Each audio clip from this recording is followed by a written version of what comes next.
Good morning, everyone, and welcome to the launch of the Emirates Green Building Council Women's Network. Thank you very much for all of you for joining us this morning. It's great to see so many attendees online for the webinar. My name is Lindsay, and I'm the Education Officer at Emirates Green Building Council. And I'm just going to give you a short introduction and cover some practical considerations before we jump into today's webinar. So during the webinar, you'll see a control panel on the right-hand side of your screen. We do want to keep this webinar interactive, so please feel free to introduce yourself in the chat box and ask any questions during any of the presentations or the panel discussion today. We'll also have some polling questions, which we'll be asking you to participate in during the webinar. And again, you can just use the control panel on your screen. The Emirates Green Building Council will be monitoring the questions, so we will get back to you and address any questions to the panelists in our final session. So we will be sharing a recording of the presentation and the webinar afterwards that you can share with your colleagues. So don't worry about taking notes. If you could also complete the exit survey once the webinar is concluded.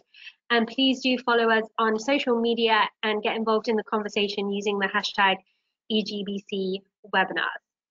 So the agenda for today's webinar, we're going to begin with some opening addresses from our Honorary President and Chairman from Emirates Green Building Council, before Farah Yassin, the Chairperson of Emirates Green Building Council's Women Network, will be giving you a quick introduction and overview of the initiative and how you can get involved, before we hand over to our panel discussion for the webinar, where we have an expert panel who will be discussing gender equality and sustainability in the building and construction sector. So without further ado, I'm extremely honoured to introduce a pre-recorded message from Emirates Green Building Council's Honorary President, Sheikh Shama bin Sultan bin Khalifa Al Nahyan. Good morning. It is my honor to welcome you to the inauguration of Emirates Green Building Council's Women's Network.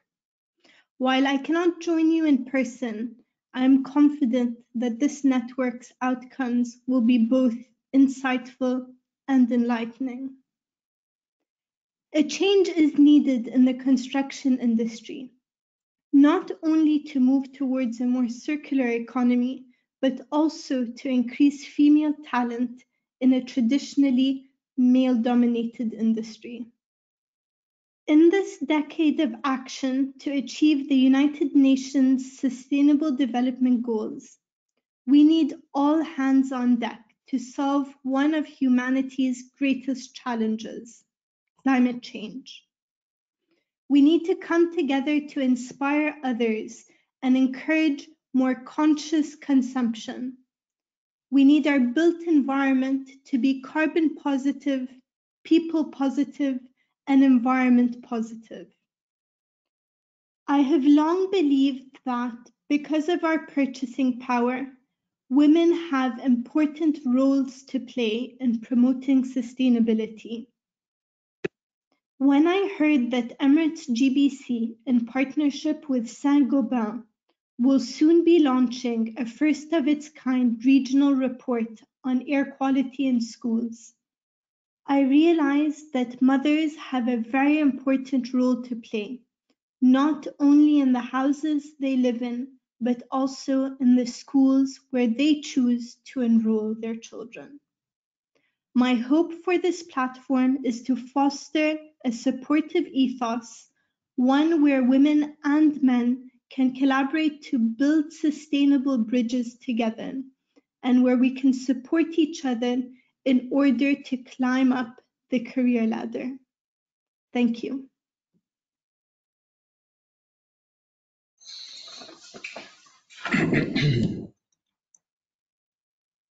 Thank you for those inspiring words.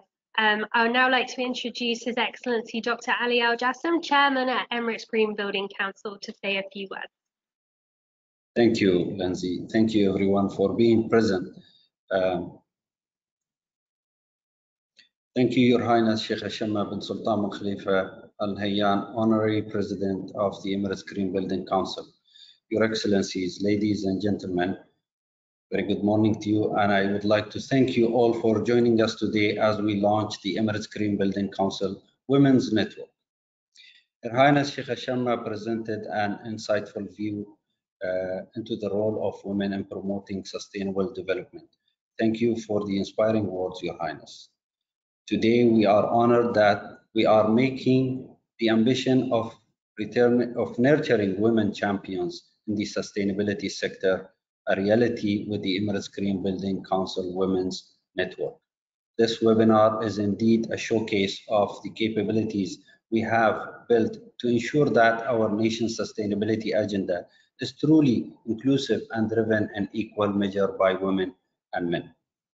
And it gives me great delight to welcome Her Excellency Anwar Shimari, Chief Innovation Officer at Ministry of Energy and Infrastructure. Omnia Halawani, Director and Co-Founder at Griffin. Gurminder Sagu, Client Director at WSP Middle East.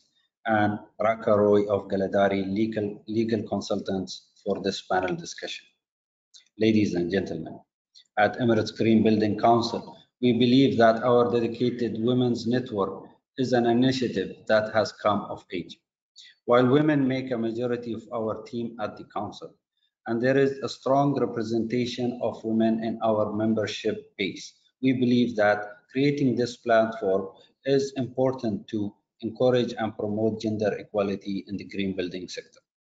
The role of Women's Network is to drive mentoring, networking, opportunities, and knowledge sharing for women in our region who are working in the field of green buildings and sustainable development.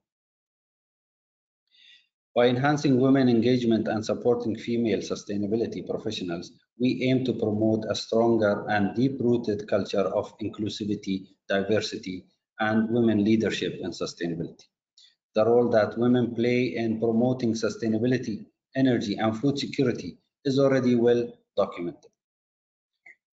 According to the International Energy Agency, despite making up 48% of the global labor force, women only account for 22% of labor force in the oil and gas sector and 32% in the renewable sector. The gender gap further varies across the different subsectors that form the energy ecosystem.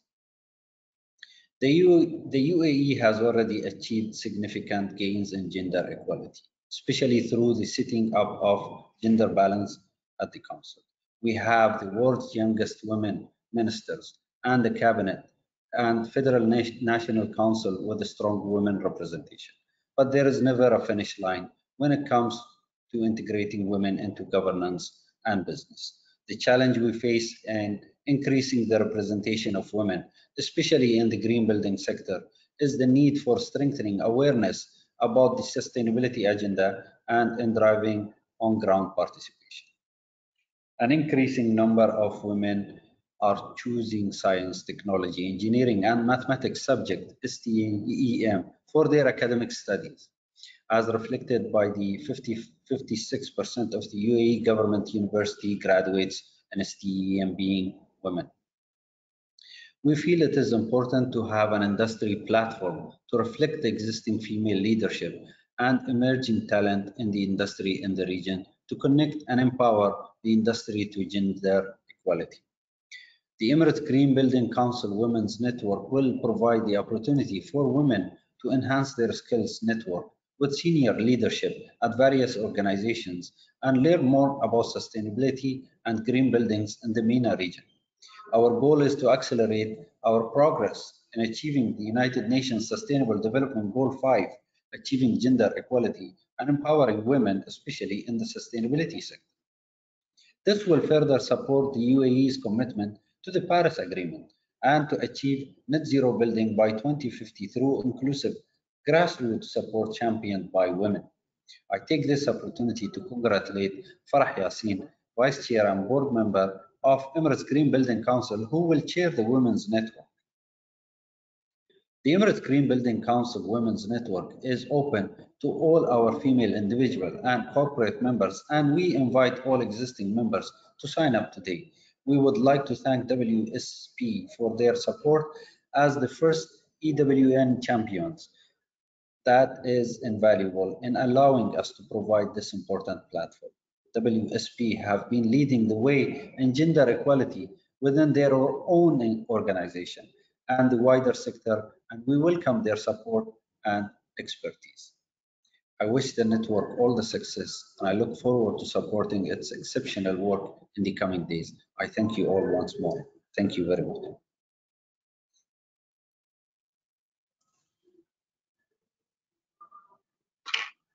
Hi, thank you very much for those words. Now I'm very excited to hand over to Farah Yassin, who will be the chair of the Emirates Green Building Council's Women Network, to talk to you a little bit more about the initiative and what the plans we have for the year ahead. So over to you, Farah. Great. Thank you very much, Lindsay. Good morning, everyone. Thank you all for joining us today. I am really excited to see the energy. We've had so many people sign up for this webinar. A lot of people are with us on the line. So this kind of energy and enthusiasm and joining really shows us that we're really moving into the right direction, and it's kind of a collective desire to make a positive change. So thank you all for joining. I'd also like to thank Her Highness Sheikh Shama bin Sultan bin Khalifa Al Nahyan for her really inspiring words about the role of women in the industry, some that might seem very obvious and some that really are taken for granted. And also I'd like to thank His Excellency Dr. Ali Al Jazeem for the full support that he has provided the network in its development, and I'm sure that will be continued support. So thank you for that. Again, my name is Farah Yassin. I am the Vice Chair for the Emirates Green Building Council. Today I'm speaking to you in my capacity as the chairperson or chairwoman of the Emirates GBC Women's Network. So really, what I will be going to do today is take you through a few slides about what we're going to try to achieve with this network, how did this idea come around, and what we're hoping to achieve to serve the community, the green building community, specifically women, along with obviously creating a strong dialogue with our allies in the industry. A brief snapshot about the Emirates GBC, which I am hoping everyone who has signed up for this event already know a lot about. So we are a nonprofit organization, membership driven. That started in 2006, and our goal is to advance green building principles and promote sustainability in the UAE and the region.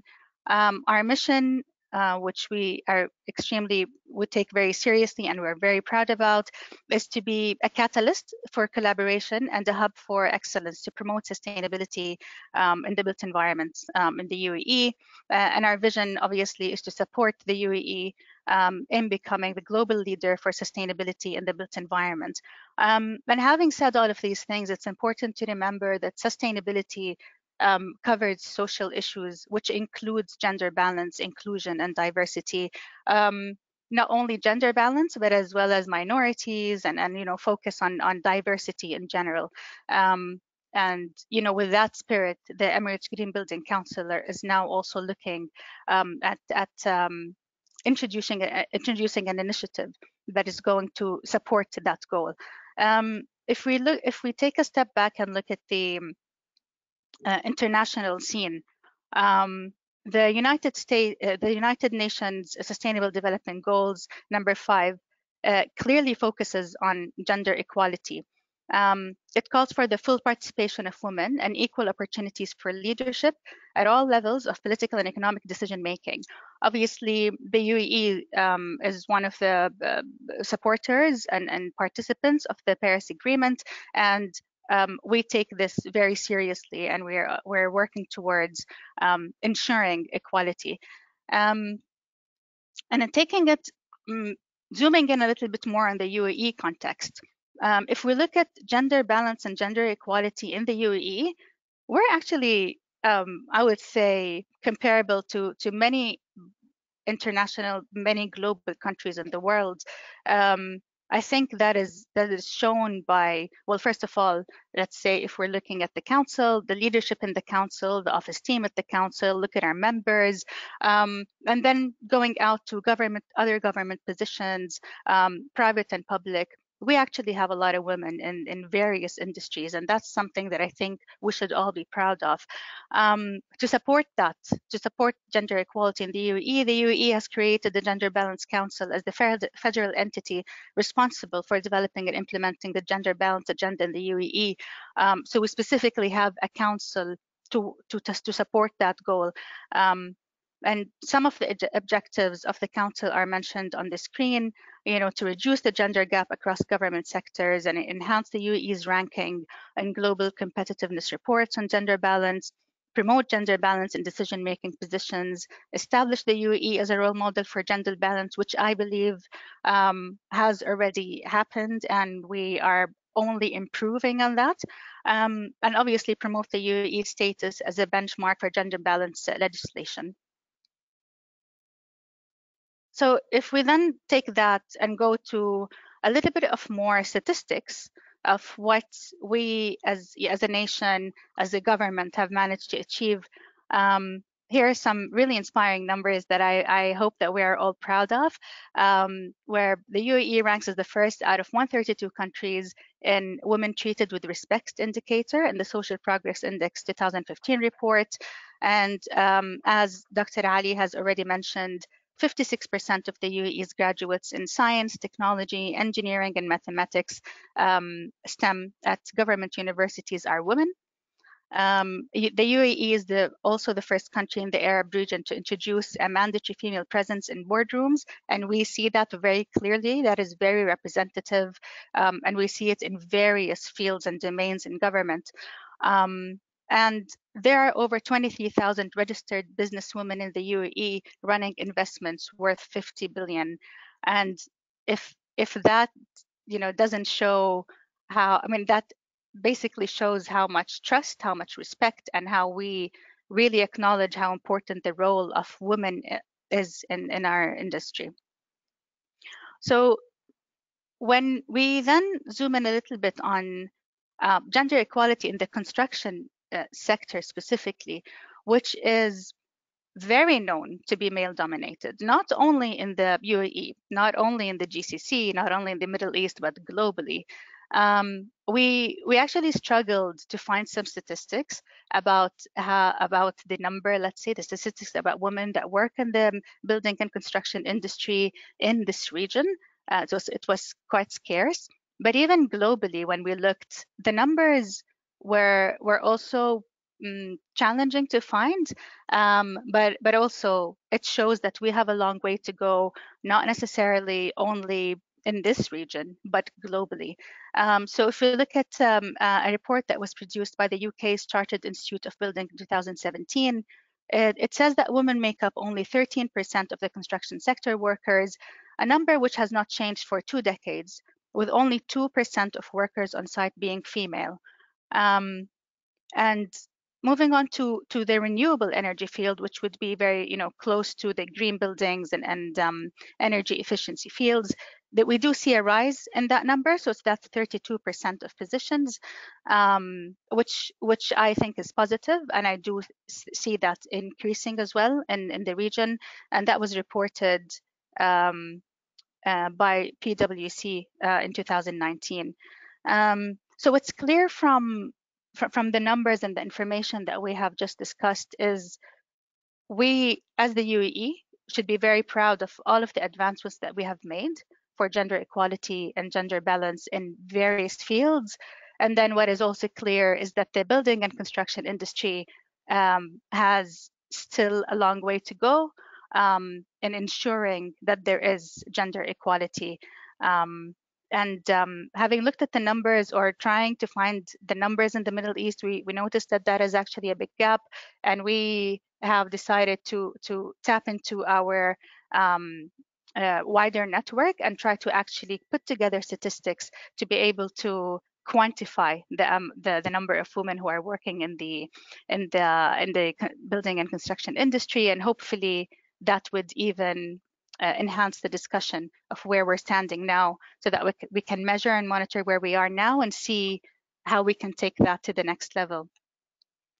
So speaking about all of these things, we then looked at, well, what can we do as Emirates Green Building Council about this?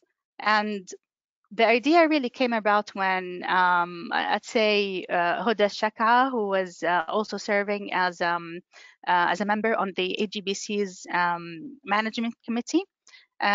You know, from chats, people were coming to her and you know, talking about, why don't we have a network, a women's network? It would be good for us to create a network, to obviously network, share knowledge, and discuss basically common themes of various issues that we might face in the industry.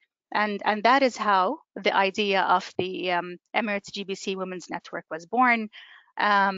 And essentially, we looked at, you know, there are obvious gaps in specifically the building and construction industry, and we believe that we are best placed to be the catalyst for that change, because of the wide membership platform that we have, because of the various allies that we have in the industry. We felt that we're best placed to create a network or a hub for essentially empowering women in the field of green buildings and sustainable development in the UAE and the wider MENA region. That will obviously support the overall UAE's vision of achieving gender balance and equality, and also it will support the United Nations SDG goal for gender equality. So the network is dedicated to the empowerment of the women in the field of green buildings in the UAE, GCC, and wider MENA. So we are welcoming people from the region as well to join us. And essentially, we're looking to create a platform for knowledge sharing, networking, and mentoring, as well as for celebrating the positive female role models in the industry today. As mentioned before, I'm very proud to say that women are represented across the workforce, from the private sector to the very highest level of government in the UAE cabinet. And we can also say that this is reflected in the Emirates Green Building Council's leadership as well. And that's something that we take very, very seriously. We do recognize the need to foster further inclusivity and to build on the successes to date by supporting the professional development of women in the MENA region, particularly in the fields which are generally male-dominated, such as the building and construction sectors. So as this progresses, really, I want this network to be your network as members. We want it to be shaped by what you feel as a female member that you need, and how we can serve the people to achieve gender balance. So obviously, we're looking to do that through networking events, knowledge sharing sessions. We're looking at introducing potentially a mentorship program, and also to showcase female role models within the industry.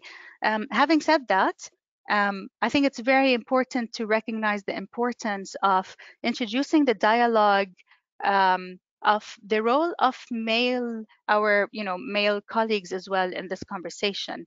So although this network is membership driven for females, it will also work on fostering a positive dialogue between both females and males about the role of the males, and also having a positive impact on this movement. So that is another thing that we will be focusing on. So some of the events will also be open to both males and females, and hopefully we're looking at positive dialogues to take this to the next level. So I hope that we have male attendance on this webinar. I'm sure we do. And if you are here, then I'm also talking to you. We are also looking for your support and your participation in this network. So next, I wanted to really just get some of the views from the people on the members, so the participants, and we wanted to get your opinions on what do you think the most important focus is for professional women's networks. That is not necessarily only Emirates GBC Women's Network. We're talking in general. You know, what do you feel professional women's networks should focus on? So we have a few options on the screen there.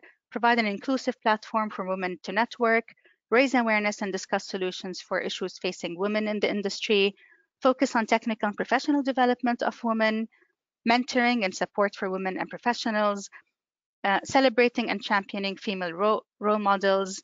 And I believe there is also another tab, so you can also type in your other answers or other ideas that you might have.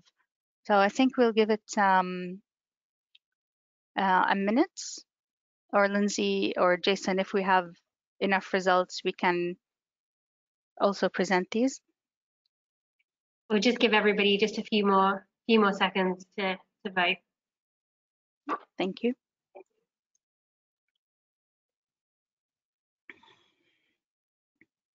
And yeah, I mean, that could be also in the context of the Middle East region or globally. So really, we're just trying to get a feel of, you know, what would you expect from a professional women's network. We do have another specific Emirates GBC Women's Network question down the line, zooming in a little bit more on some of the things that we would like to explore with the network. I'm just going to close the poll now. Okay. And share the results. Great. Oh, so we have an equal split across, almost an equal split across all of the answers. The one that ranked highest is mentoring and support for women professionals. I actually agree that that is one of the things, that potential gap that we have, because I mean, we probably do have a few networks, and I think mentoring and coaching is something that would really add a lot of value. I think the next highest one was technical and professional development of women. We already do that a lot in the Emirates GBC technical webinars, and that is something that we would also focus on, looking at specific topics within this network. Sorry, I think the second one was provide an inclusive platform for women to network. Agreed. Yeah, so I think from this we can see that there's almost an even split of all the options that we had, and if we had any other answers, I'll make sure to look at these as well. And thank you for the feedback. This is, again, this is a member-driven initiative, and we really want it to be as interactive and shaped by our members as, you know, to serve you and to achieve what's the end goal of gender balance. I think if we can move to the next slide, because I think I might have lost control. Great. So then talking a little bit about how the council, the Women's Network is set up in terms of governance, in terms of who different levels of people who can join or support. So the first level is obviously the steering committee, which is, let's say, the management committee or the steering committee of the network. And this group of people, or the committee, will focus on the strategic direction and the governance of the network, led by the Emirates GBC management and the elected network members, office team, and the network champions. The network members that will join the steering committee will be from the board members of the Emirates Green Building Council, and then the women's network champions is then mentioned in the second row on the screen. And essentially, the champions are organizations that are offering their support to the network by providing financial support, participating in the steering committee, and sharing thought leadership. As of date, we're happy to announce that WSP has provided their support for this. They are the first network champions that have signed up for this. So thank you, WSP. And also, we are in talks with some other organizations that have showed some interest, and I'm very hopeful that they would also reach fruition. And to any other organization that is watching this, please reach out if you want to support, so we can discuss that in more details. And then obviously comes kind of the most important thing is the members themselves who are signing up for the network, and they're going to be the biggest contributors and participators in the network. These are going to be from the EGBC members themselves, whether they're individual or corporate. So that is the access to the Emirates Green GBC Women's Network will come automatically if you are an EGBC member. And then we talk about the wider industry. So all of the various partners that we have in the industry. We have a lot of signed MOUs with very reputable organizations, government institutions, as well as our male colleagues, as I mentioned before. These are the allies in the network that we will be looking to for support, for participation in the events and knowledge sharing as well. And then I think to end, no, sorry, we do have one more question that I talked about. So now we're zooming in. Next slide, Jason, please.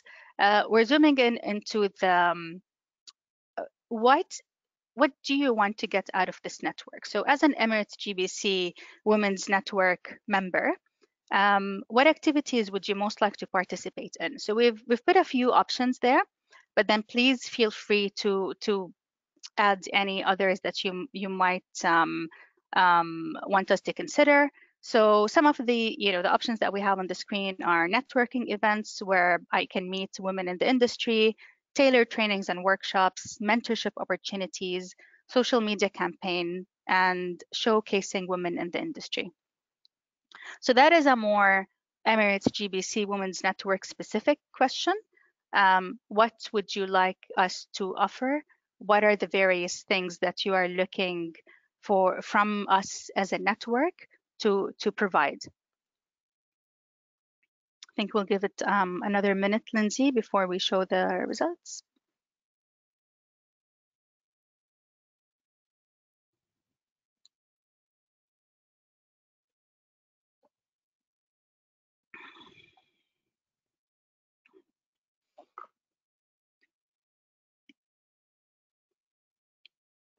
Okay, I think we've got most of the responses in, so I will share with you the results.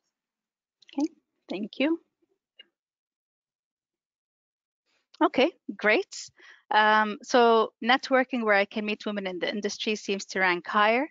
I really do see that when we all get together, really meaningful conversations come to the surface. I mean, the whole idea of this network came really from an informal lunch at an Emirates Green Building Council event where we were, sitting and discussing this. So I really think that these meetings, these networking events can really lead to meaningful conversations and results as well.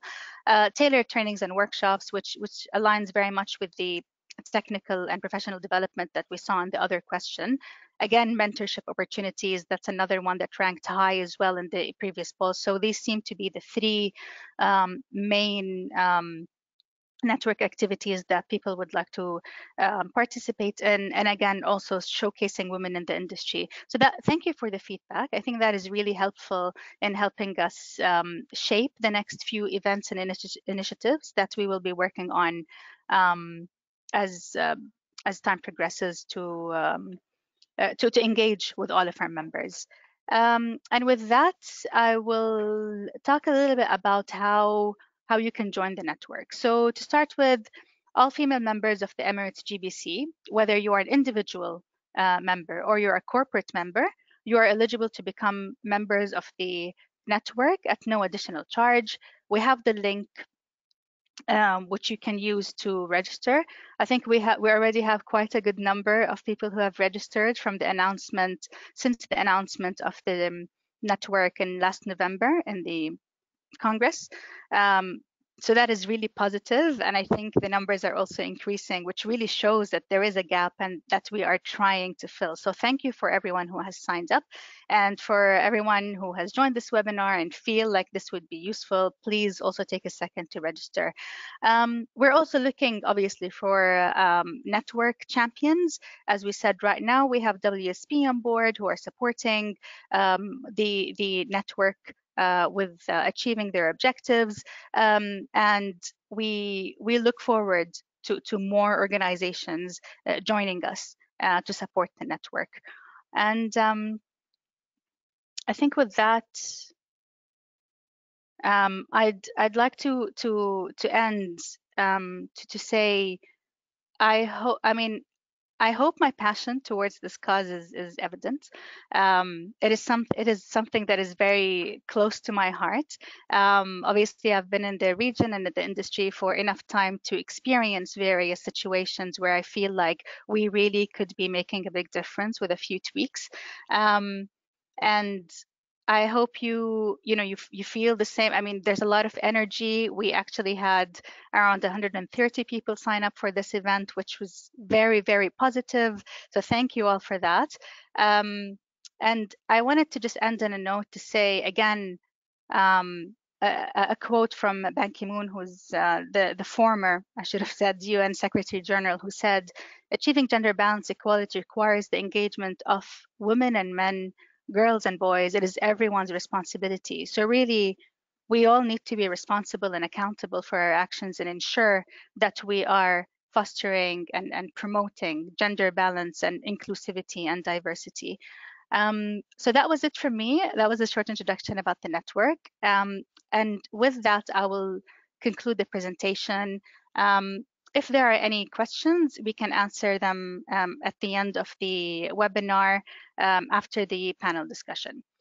Now, moving on to the panel discussion, which I'm also quite happy about, because we actually have a very good representation of various stakeholders in the industry. So we will be able to see quite a good holistic image of picture of what's happening in the industry. And for that, I will be handing over to my colleague, Dr. Walid Yaqub.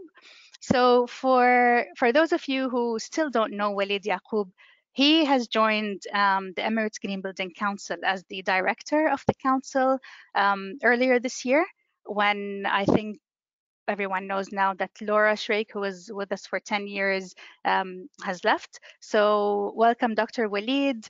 A little bit of information about Dr. Walid. He has a wealth of sustainability experience in the building and construction industry. He has background research in the development of renewables and low carbon technologies and their applications in the built environment. He has studied. Most of his career was spent in the UK, and he is still a visiting lecturer in various reputable universities, such as Middlesex University in London. And he also sits on a few advisory boards, such as the Mechanical Engineering Department at Manipal University in Dubai. So, Dr. Walid, welcome again. A formal welcome again from Emirates Green Building Council to you. And with that, I'll hand over to you for the panel. Thank you. Thank you, Farah, for the introduction. And I would like to take this opportunity to say hello to all our members, participants, and to our panelists as well.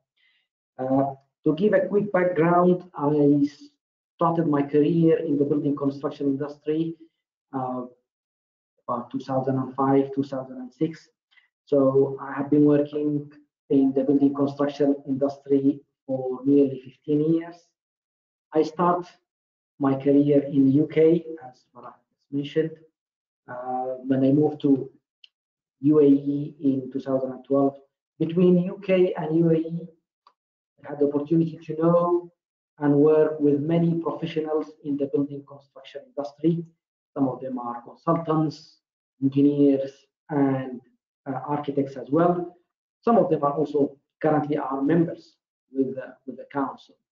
So I would like to say hello to everyone, and I'm looking forward to meet all of our members, hopefully in the near future, meet them in person, and that would be great to meet and to work together. I would like to take this opportunity also to say hello to all our panelists. Our panelists, they are all distinguished, they all have distinguished career, and they are well known in their field. As His Excellency Dr. Ali mentioned, we have Coriander Sagour, he's Client Director of WSP Middle East, and we have Anwar Al-Shimmari. Anwar, Chief Innovation Officer at the Ministry of Environment and Infrastructure. And we have Raka Roy. Raka, she is Co-Head of Employment at Galadari Advocates and Legal Consultants, and also Head of IP and Data Protection. And we also have got Omnia Halawani. Omnia, she's the Director and Co-Founder at GRFM. I would like to thank all our panelists for joining us in this interesting Women Network event. And if I may start, as we are all familiar with the World Economic Forum's 2020 or Global Gender Gap Report. This report mentioned UAE is ranked as a leading country in gender equality in the region. However, the construction and the building sector continues to lag behind in terms of female representation. So I would like to ask our panelists, what are some of the barriers facing women entering and progressing within this sector, and how we might overcome this?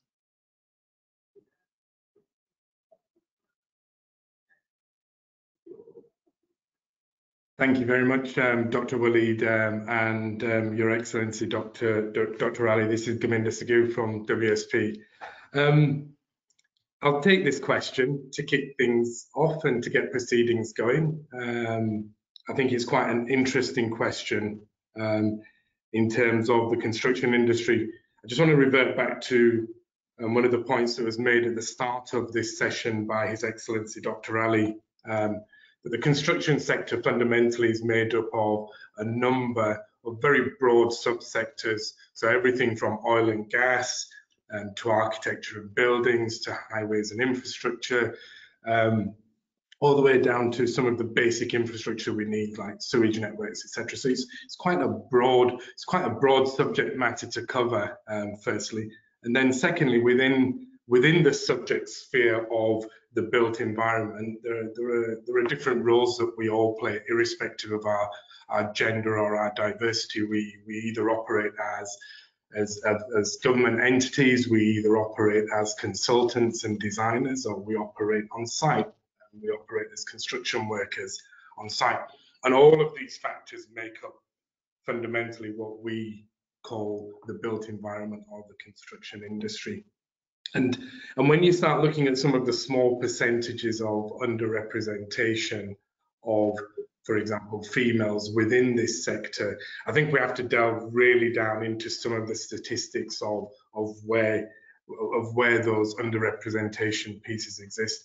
Now, I've been fortunate enough to have had 25 years working experience in this sector. I've worked for construction companies, I've worked for government sectors, I've worked with architectural practices, and I've worked with consultancies as well.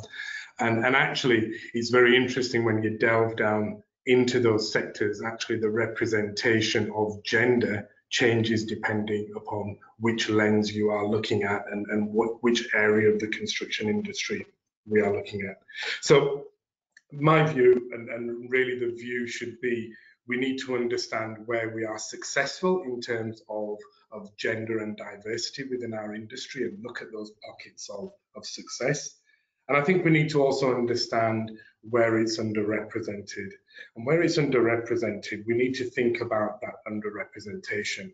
And this is about demographic change, and demographic change doesn't happen overnight. You know, when we want to change an industry and when we want to drive a change in that representation of that industry, whether that's gender or diversity, disability, cultural background, religion, and so forth, yeah, you know, that takes time, and it has to start at the grassroots of the industry. And grassroots doesn't even start when people go to university or colleges. It starts at childhood, and it starts at that point at how we have a responsibility in this industry to start encouraging people into this industry.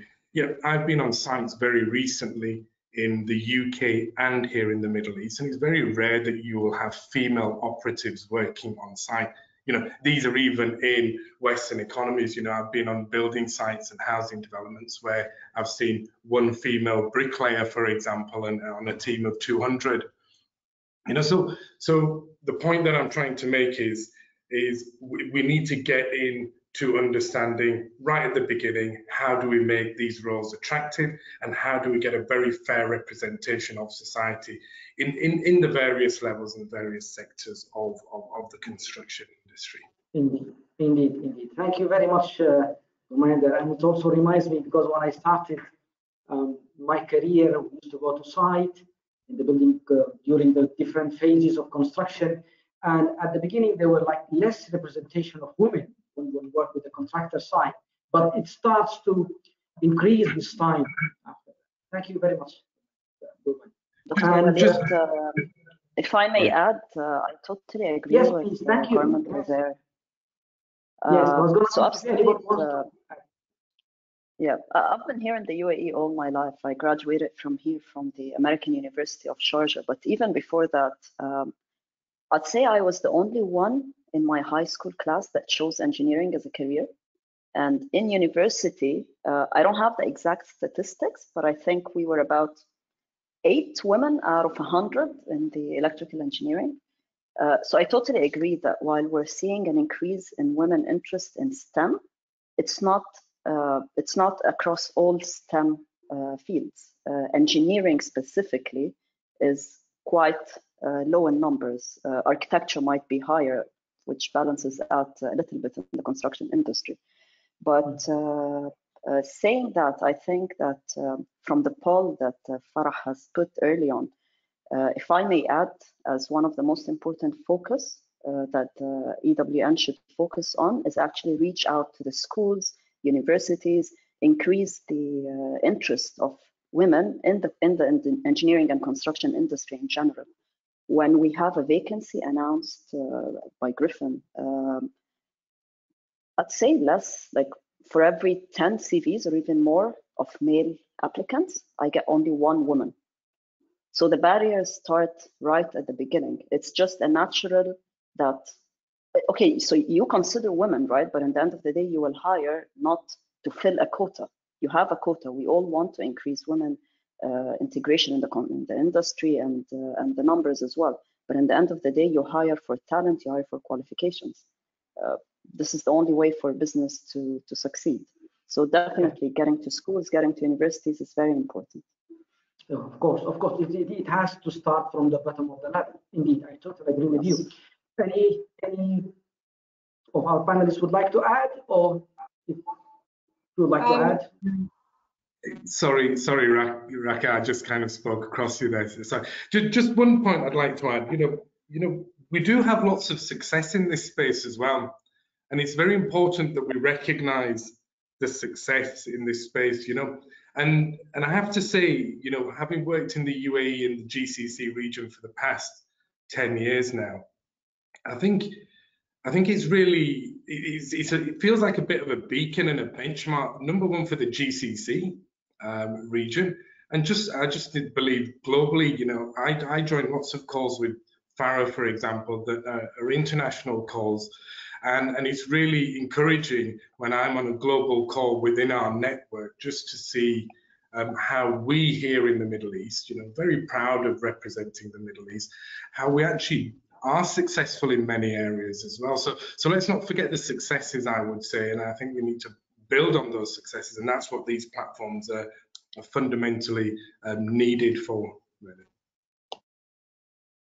Thank you very much. Okay, if we would like to address the gender balance in the workplace in the UAE, the UAE leadership has been very clear on the need for gender balance in the workplace, with His Highness Sheikh Mohammed bin Rashid Al Maktoum clearly stating that 50% of higher management in federal authorities should be women. So, Anwar, what has been the impact of such mandate, and do you think this is influencing the private sector organizations to do more to ensure gender equality?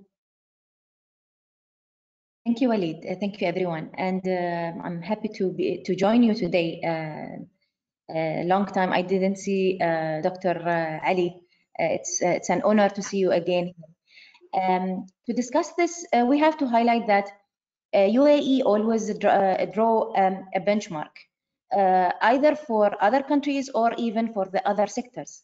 So when we talk about women or gender balance in general and women leadership, we could see that one of the significant things that had stated here in UAE when His Highness Sheikh Mohammed bin Rashid introduced women in board as a member, that there should be at least one lady or one woman in each board in UAE government.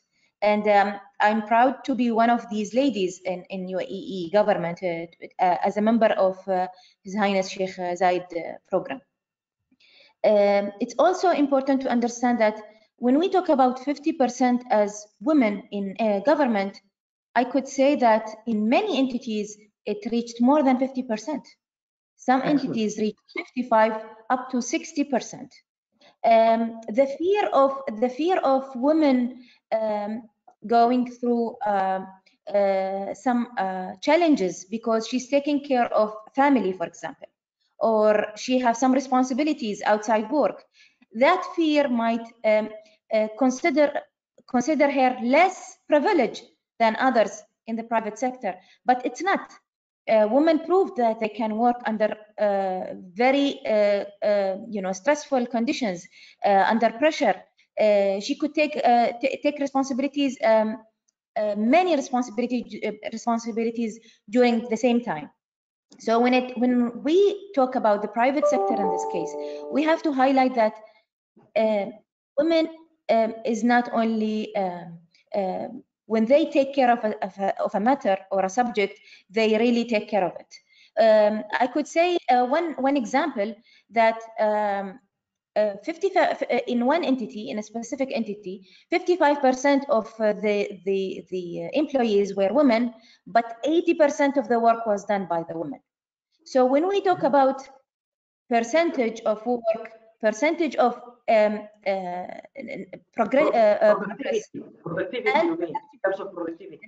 progression and productivity as well.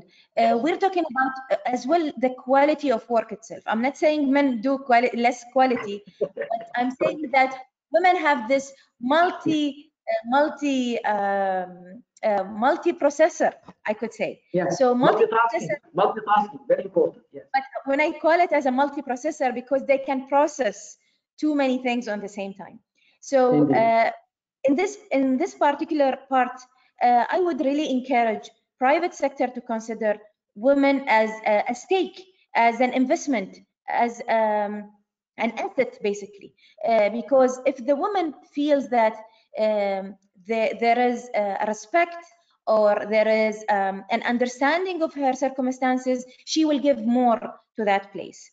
And in private sector specifically, I was part of private sector for almost 8 years. And yes, at that time, our leader was Dr. Amina Rostamani. She did amazing work. And she made sure that supporting women, not only women, supporting everyone, including women, is part of her task at that time.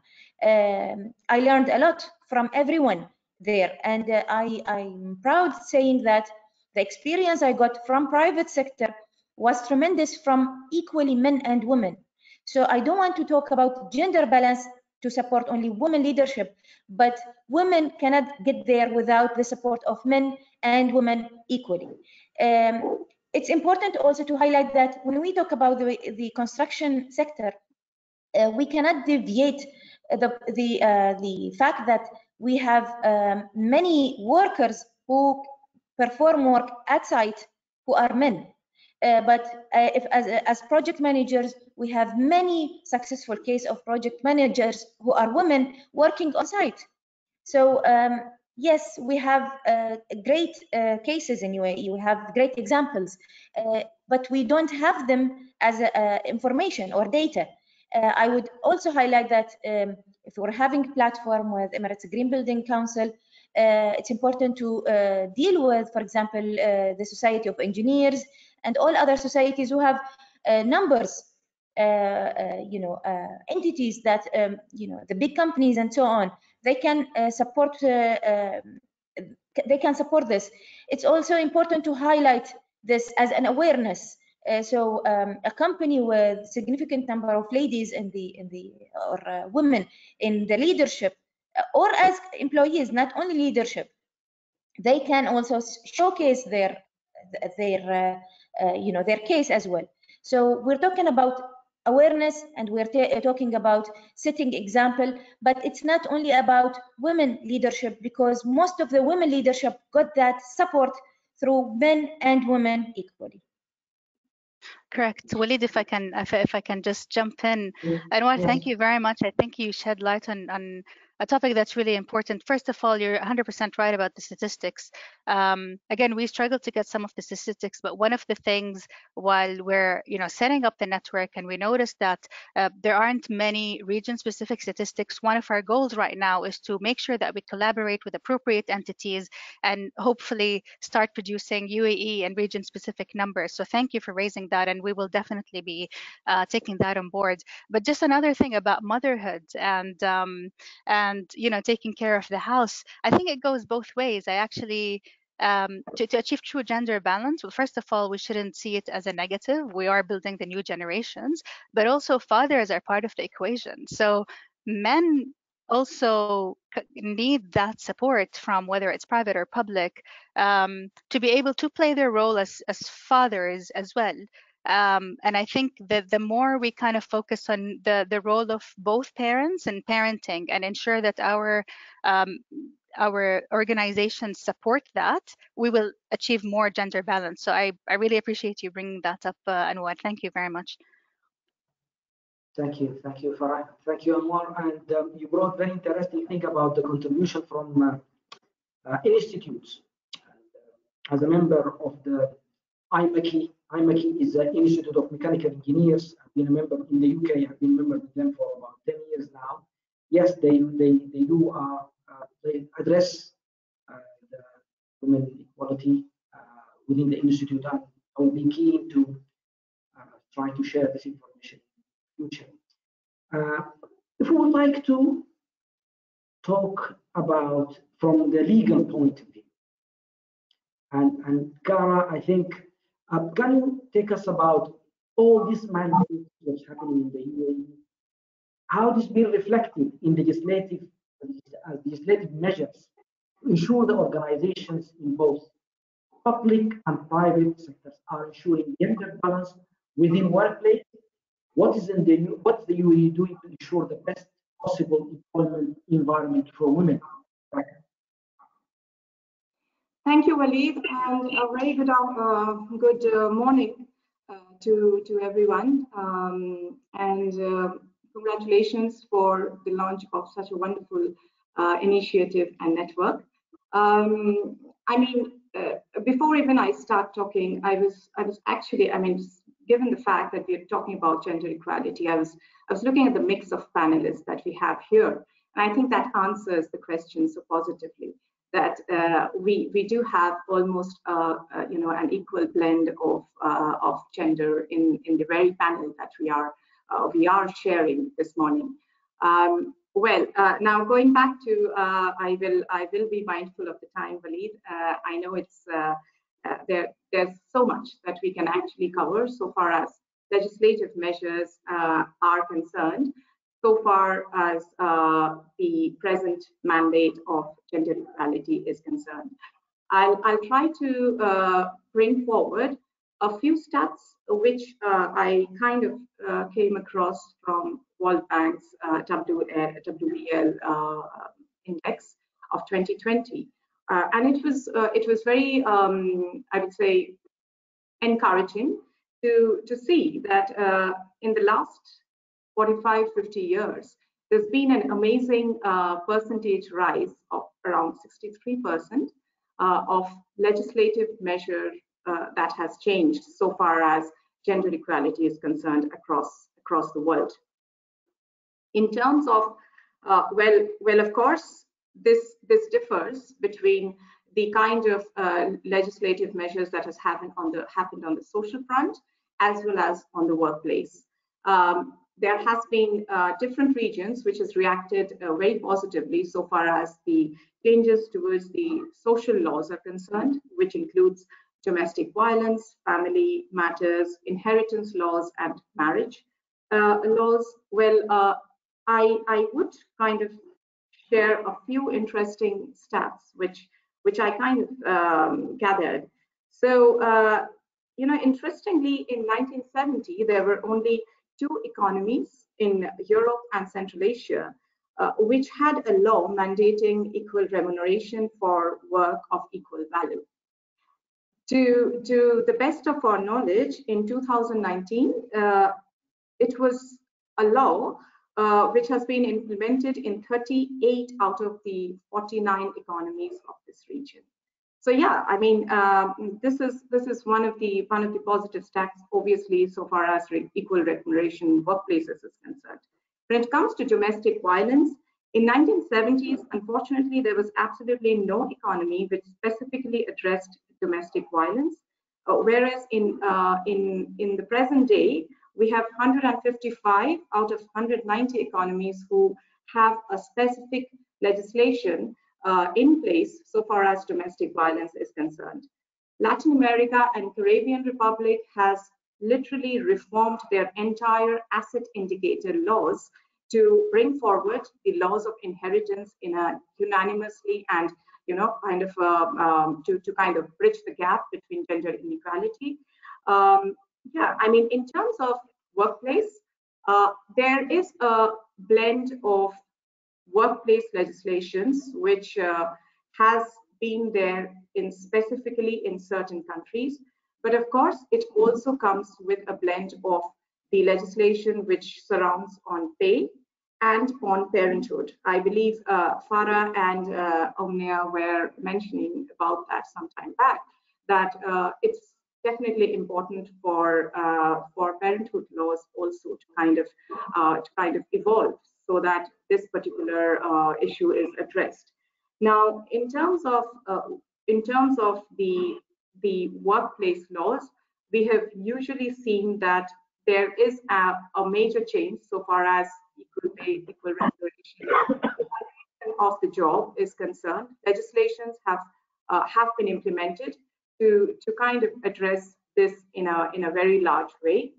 When it comes to the parenthood laws, yes, in most of the countries, it had included paternal leaves, provided government administered benefits, and of course, the prohibition of dismissal of pregnant workers. These are few of the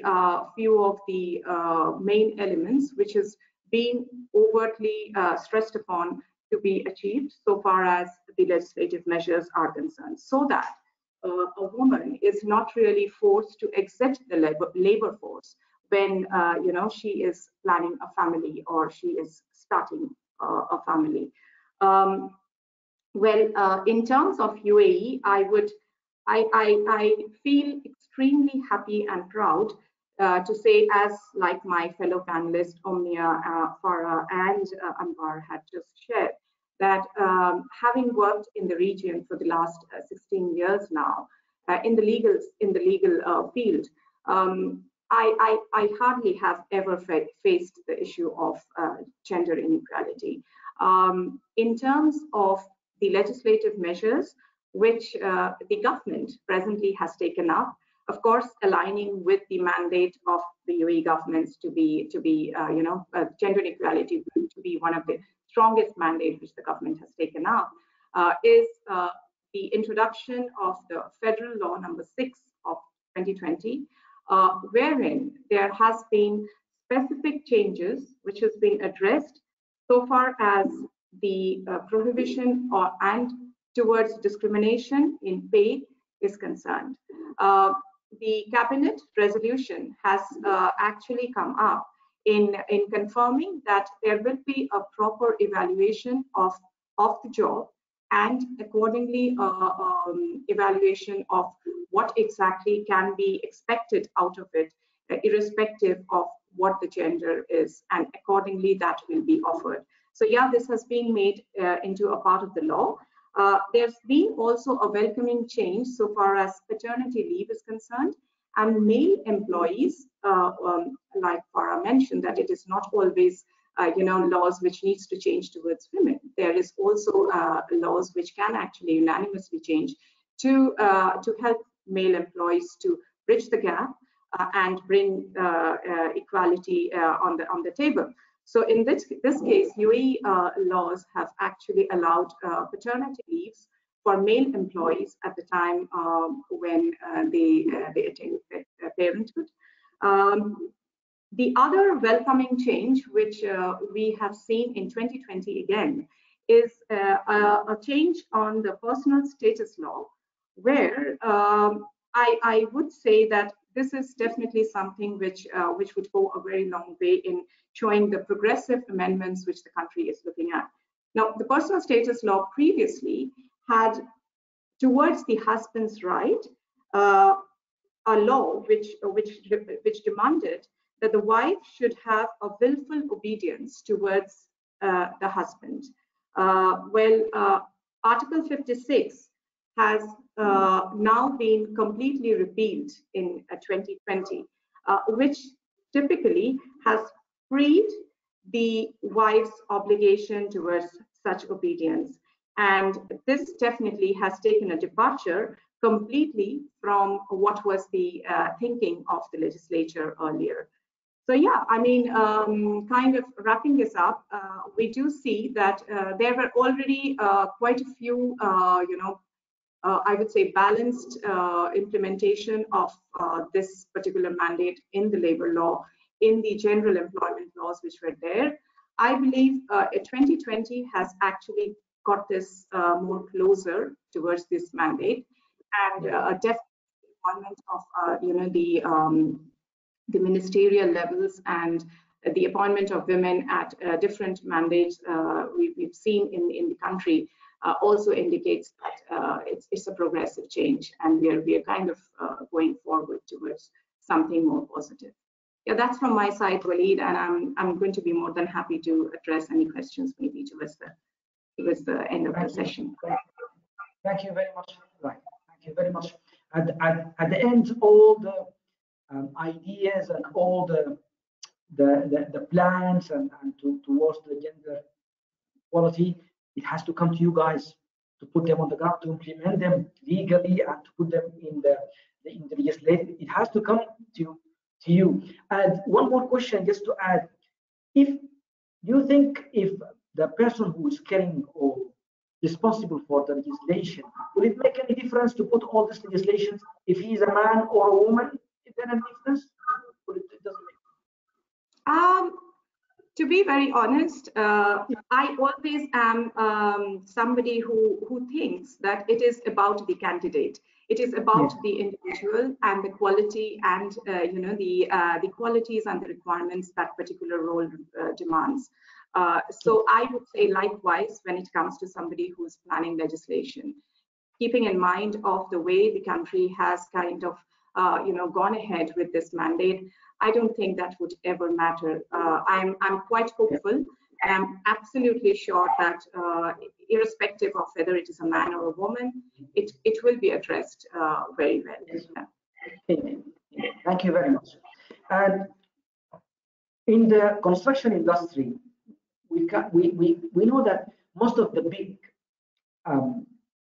companies and firms in the construction, they do have a sort of like policies and practical measures in place.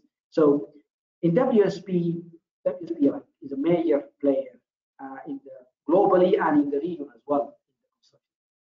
So for this sector traditionally, we know that male has been more dominating this field. So, Commander, what policies and practical measures have been introduced at WSP, okay, to ensure gender balance workplace? And also, what has brought the most successful of that, and what have been some of the specific regional factors? If you have got any specific regional factors, Middle East, you have to address here in the Middle East as well. Thank you, Dr. Wali. That's a good question. I'm going to answer this slightly differently. Fundamentally, and I've been with WSP for 15 years now and worked across many regions in WSP. And I want to talk about two things here. It's policy versus culture. Yeah. So you can implement whichever policy, and we can write whichever policy we feel needs to exist to address anything within our business, whether it's health and safety, whether it's gender, whether it's diversity. Yeah? But the reality is, policy doesn't work unless you've got a culture that engenders that kind of behavior and that truly believes that that behavior is fundamental to our success. And when people ask me why do you enjoy working for WSP? I always say because it's a people business, yeah? And for 15 years, I've never felt different in the organization. From the first day I joined the business and in my success and progression through the business, I've never walked into a room and felt people are looking at me differently because I'm wearing a turban. And likewise, I don't see any of my female colleagues walking into a room thinking people are looking differently at me because I'm a female. That's a very important culture to engender, and that's kind of reflected then when you actually look at the structure of WSP and the makeup of WSP, and this is right the way from our global leadership to our regional leadership teams. I believe we have a really good, fair representation of the environments within which we work, whether that's culturally, but also from a gender perspective. So we have, good female representation on our Middle East leadership team, and that goes all the way up to our global leadership team. So I personally feel quite proud of that. I personally feel quite proud of being able to progress through this organization without feeling the barriers. And it's this instrument of feeling that's very important. We need to ensure as leaders of industry that if you feel you are a minority or different to the majority, and let me put it that way, that you shouldn't feel disadvantaged in any way. And Anwar spoke about privilege earlier on, which is quite an important thing to recognize and to ensure that we redress privilege. So, but we do have to do things, Dr. Waleed, as well. These things don't just exist, they don't just come about, as organizations grow. We have to nurture our culture, and we do it, I think, in WSP through really four key areas. Firstly, merit, yeah, and Raka, touched upon this just in her closing comments. We recruit people into our industry and through our business based upon merit, yeah, but it's important that we also, in recognizing that we bring people on through merit, that people of different backgrounds and people of different genders also view things with a different lens, yeah? And the very best product at the end of the day is when you get a fair representation of a viewpoint from different lenses. So our leadership team, for example, is made up of very different viewpoints, and that's what makes us a successful business, I would like to think. I would like to think that that's what makes us a successful leadership, that we don't necessarily agree on everything and we don't necessarily have the same viewpoint on everything, but that we come to a common platform which is for the better of everybody. And you can't come to a platform of the better of anybody without having that representation. So I think merit is an important thing, and we don't get hung up on metrics too much. And I'm going to come to metrics in one point. The second thing is visibility. Now, visibility is important because, we talk about individuals that might not necessarily be able to do certain things because either their family situation or their, their background. I can get up and travel wherever I want and do whatever I want. There are many females that can, but there are many males that can't, and there are many females as well that just don't have the ability because of cultural background or just family circumstances, that they just can't jump on a plane and fly to a meeting with a client. So we need to recognize these within our industry, and we need to ensure that that visibility is brought up, so that we focus on visibility of individuals that might feel somewhat underrepresented, and that's what we do. So we use our global platforms, we use our networks on the intranet. We have a Women in Professional Services network here in the Middle East, which is very successful. We also have things like Task Force, which looks at our early career professionals, and which also has a fair representation, I believe, of gender balance in there. And this is the next generation. This is what I talk about when you need to nurture the next generation. So that's the visibility part. But you do have to measure it somewhat, and you do have to keep an eye on your metrics. And the reason why you have to keep an eye on the metrics is not to meet a quota, because that's disingenuous actually. You need to keep an eye on the metrics to ensure that we're not missing anything, that we aren't missing something that goes unnoticed. So, on our leadership team, every month we talk about gender balance, we talk about diversity, we talk about health and safety, we talk about things that are fundamentally important to the success of everybody within society and within our business. Yeah. So you have to look at their metrics, and you have to see, are we missing something down here? And then the final point that I'd like to make, and this is something that we've been pushing here very much so in the Middle East, but it's about practice and operations.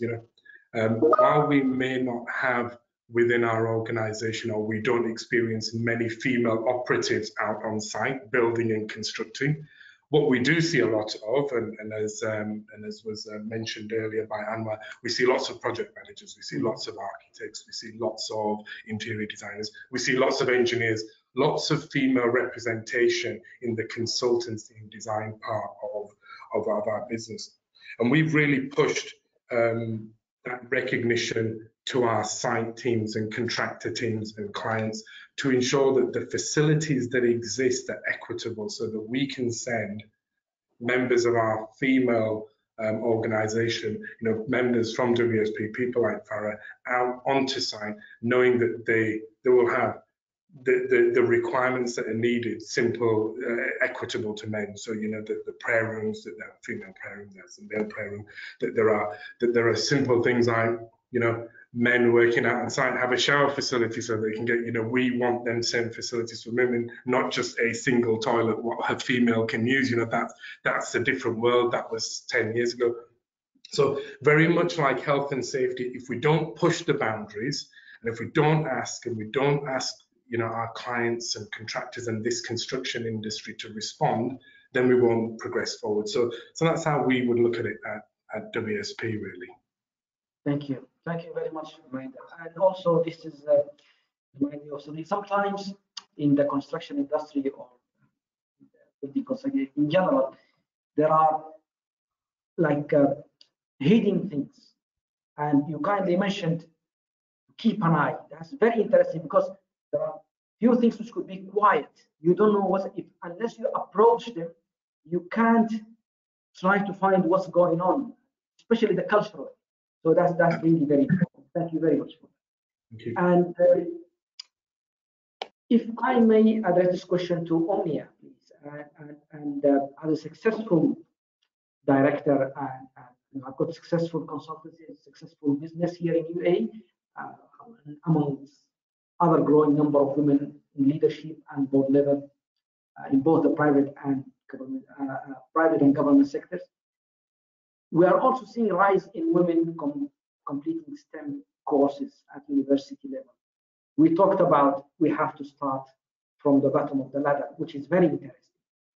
How do we bridge the gap between women in the early and mid-career positions and support them in their journey to director level, to the senior level?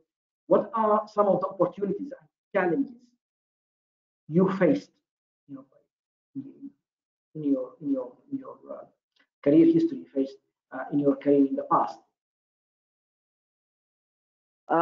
Thank you, Dr. Walid. I think the question is multiple fold, so I'll start with the opportunities and challenges.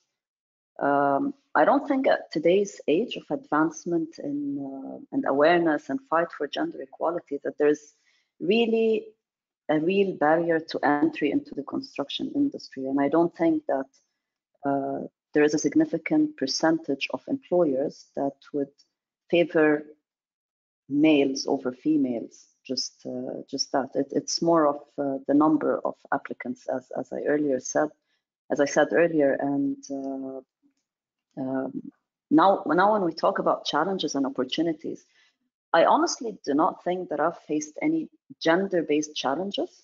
I actually like to think of the scarcity of women in the construction industry as an opportunity. We get easier access to periodicals, platforms, conferences, just for the fact that there is much less of us than men in the construction industry, to be honest with you. And all those platforms are advocates of gender equality, and so they give us that chance. But in the end of the day, no one is going to do you endless favors. So if you get that chance, you've got to really put yourself out there, use it, and give benefit for that to continue. Now, if we're talking about meetings and also building on what Mr. Sago has said, in meetings, you also tend to have a favorable voice. So I was yesterday at a meeting. I was the only woman out of 10, and that's a normal meeting. I mean, it's normal for me. I was not surprised, to be honest. You might sometimes get that person who cushions the matters for you, whether it's out of good intentions or inherent beliefs in male superiority. I have no idea, but you just need to ignore that noise. Just focus on the merit, be assertive, and follow through. I even recall back many years ago, thankfully now, if I'm moving to Saudi Arabia to be specific, now we're seeing a great advancement, and it's such a favorable advancement in the inclusion of women in the kingdom, and it's amazing to see such progress in such a very short time. But to be honest as well, many years ago, I personally was at a meeting. I went to Saudi Arabia, and it's a little bit of a funny story, to be honest. It was a site meeting, and not in one of the main cities. It was a rural city, sort of. And when I arrived at site, they were surprised. They were expecting a man, and the main building was only accessible to men. So we were in a situation where I had a meeting with over 20 people, and there was no place for us to meet. It was a makeshift meeting room where I had to sit out of the building, and everyone was sitting out of the building. Thankfully, this is no longer the case. And I don't think, to be honest, that it was common as well. I don't think it was common. I've never heard of such a story except from myself, which is good. And sites as well are my favorite. So sites, whether we like it or not, it is a male-dominant situation in the construction industry. But what I feel as well is whenever I enter a site, for some reason it calms down. Noise somehow gets down. Everyone listens. Everyone obliges. I don't know what happens when I leave site, but you just have to be assertive and follow through and get things done. So yes, I think the scarcity is actually an opportunity for us to grasp. Now, talking about advice or how can we facilitate the movement from women from early to mid and especially to boardrooms where we're seeing a lack of representation. I don't think my advice would really be gender specific. It's more of general advice, but it might be more useful to women because we tend to exert the effort to work hard just to prove ourselves, ignoring the real, or not the real, the other matters that would help you progress in your career. So I'd say there are three main things. We need to work strategically. And that does not necessarily mean long hours and endless burnout. No, you always have to ask yourself the question, is what I'm doing, is it consistent with the corporate strategy? Is it impactful? Is it contributing to the organizational impact? Those are the kind of things that gets you up all the way to the boardroom. Another thing is seeking mentorship, development, always develop, always network. mentorship is very important, and you have to make sure that you don't lose, or as a matter of fact, inflate your confidence either. And the last and the most important one is don't wait. Ask for that seat at the table.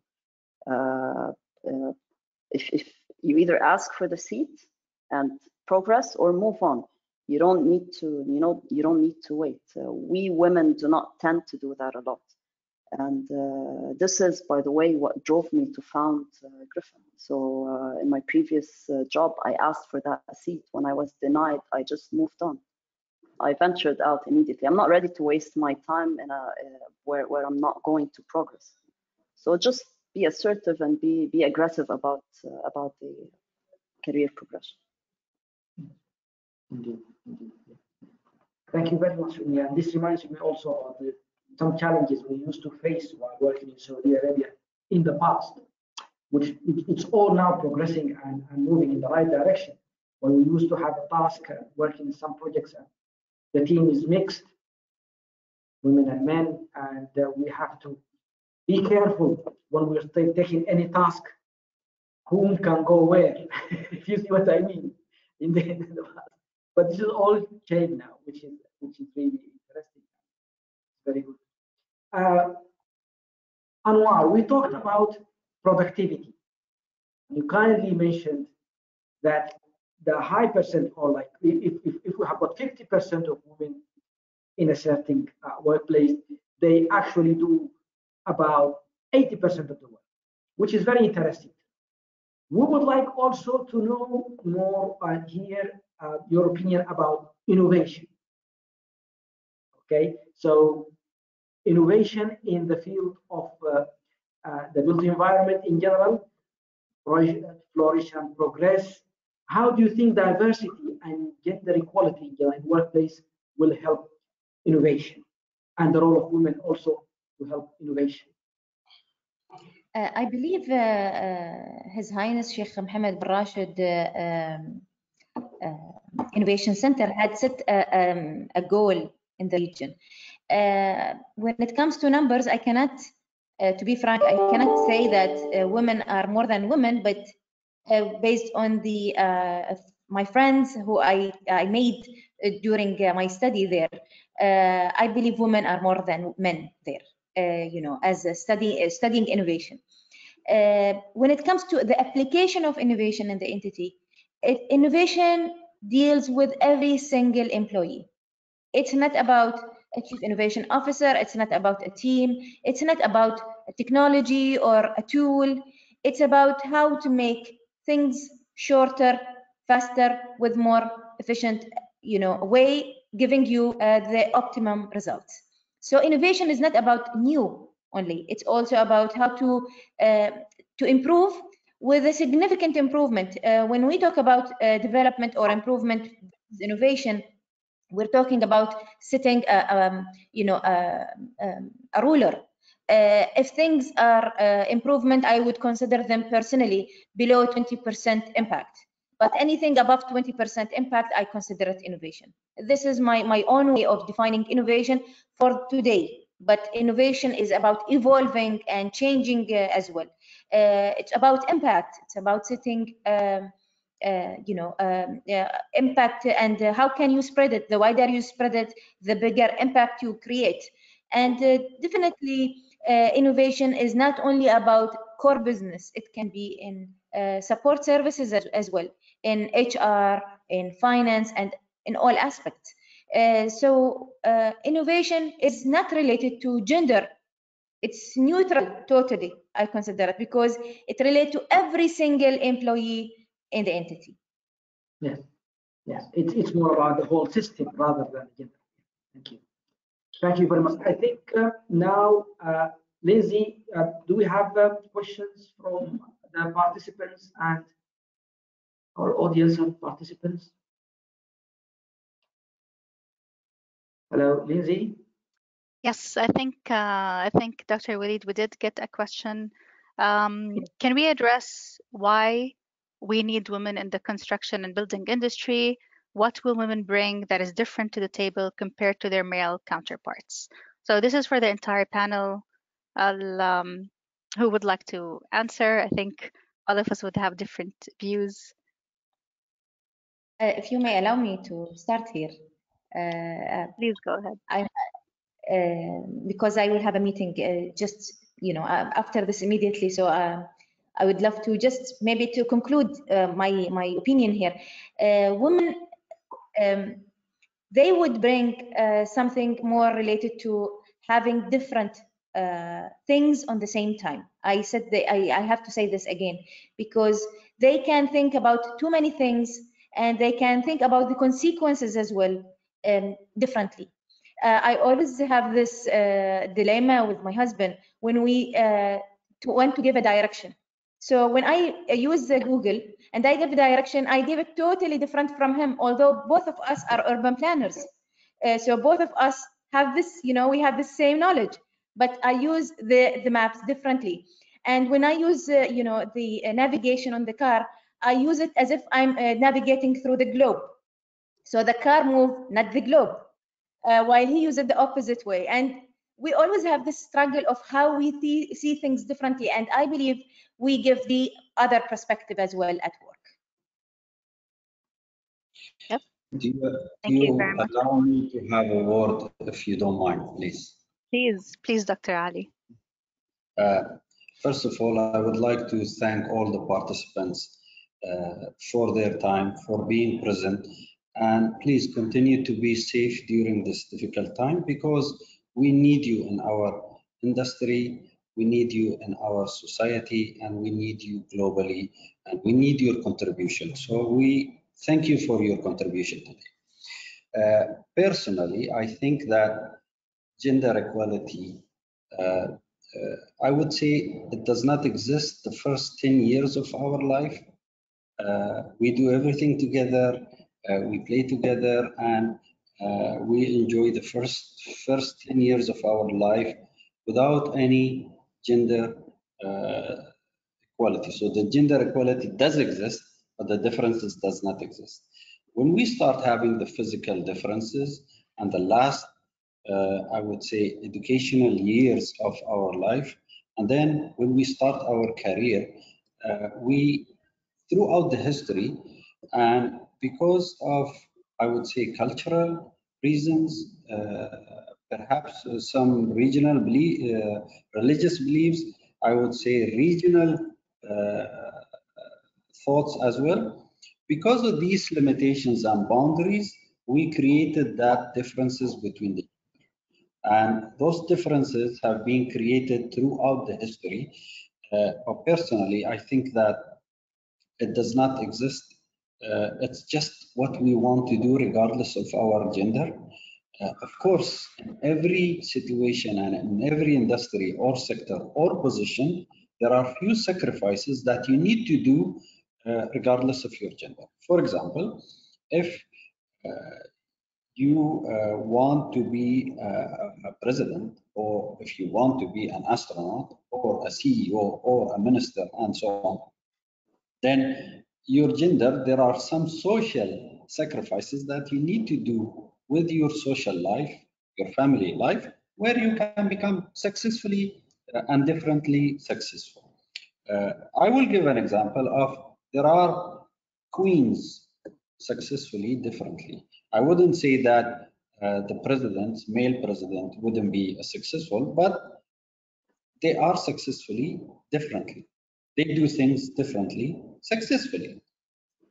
A president, a woman president, a woman minister, a woman CEO, a woman architect, a woman engineer in our industry. They do things differently, successfully, but they have sacrifices. So I don't think these differences do exist. It's just what we want to do, what we believe in, and how we do it. And I, again, thank you for your time. I know most of you have other things to do. I really appreciate your contribution.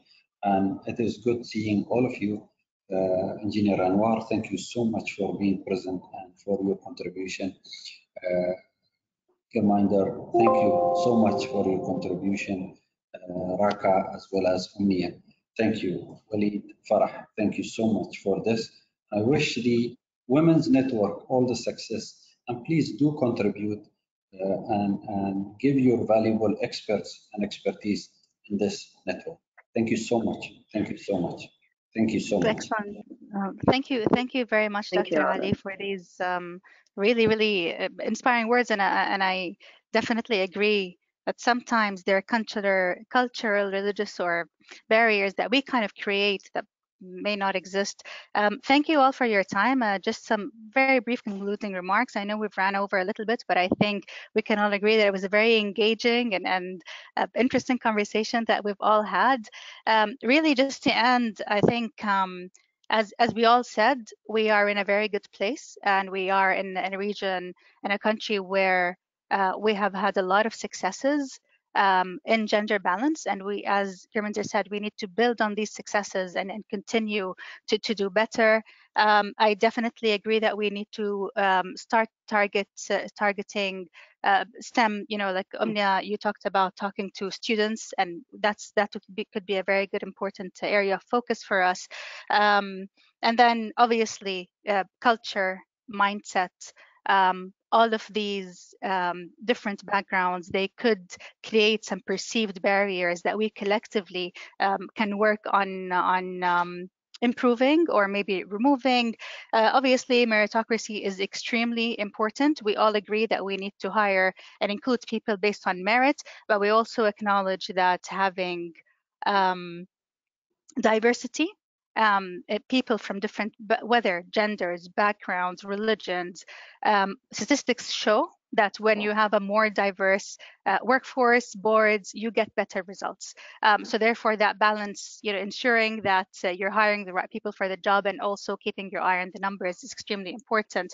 And visibility and representation is something that is very important, not only for everyone watching, but also for us as whatever category you fall in, to feel appreciated and feel a sense of belonging. These were kind of my main takeaways. I really enjoyed this chat. Thank you very much for all our panelists. Thank you for everyone who is with us on the webinar. We've had quite a lot of people register. For people who were not able to attend live, this will be recorded and will be posted. And we have the links for joining the network, and for wanting, if you are interested to become a champion, please reach out to us. I hope you've all enjoyed this launch event as much as I have, and I look forward to having more fruitful discussions and actions in the future. Thank you very much. Thank you. Thank you. Great. Thanks. Thank you very much. Thank you.